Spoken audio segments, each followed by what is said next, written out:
নমস্কার আপনাদের সকলকে। আপনারা সকলেই জানেন যে আমি এজেন্ট ছিলাম আমার বুথেতে। তা তুমি কি এজেন্ট? আমি ছিলাম পোলিও এজেন্ট। আমি ছিলাম পোলিও এজেন্ট। আরে ওটা পোলিও এজেন্ট না, ওটা পোলিং এজেন্ট। আমি ছিলাম পোলিও এজেন্ট। আবার বলে পোলিও এজেন্ট, বলছি তো এটা পোলিং এজেন্ট। আমি ছিলাম পোলিও এজেন্ট। যাও বাড়ি গিয়ে 2 ফোঁটা পোলিও খেয়ে নাও, কাজে দেবে। তো ওই এজেন্টে বিজেপির যিনি পোলিও এজেন্ট আছে উনি দাঁড়িয়ে রয়েছেন। উনি দাঁড়িয়ে থাকবে না তো কি করবে? শুয়ে পড়বে? দেখো বোঝো অবস্থা। যা বুঝবার আমি বুঝে গিয়েছি। ওনার বিজেপির পোলিও এজেন্ট ভোটার তালিকা নিয়ে দাঁড়িয়ে রয়েছে।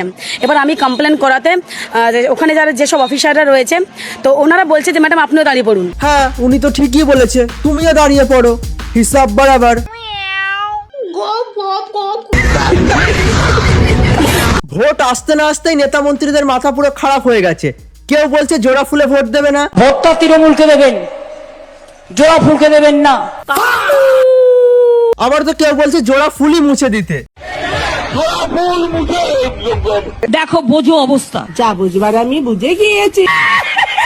ভোটের প্রচারের নয়া চমক গ্রামে। আর এইদিকে এই কাকাকে দেখো, ভোট প্রচার করতে গিয়ে দাড়ি কাটছে। বলছি কাকু, দাড়ি পর্যন্ত সীমিত আছে নাকি অন্য কিছু? আর চুল অনেক বড় হয়ে গেছে তো তাই বলছিলাম। দেখো বোঝো অবস্থা। যা বুঝবার আমি বুঝে গিয়েছি। সারা বছর সাধারণ মানুষের কাটে আর ভোটের সময় এখন দাড়ি কাটছে। এটা হাস্যকর।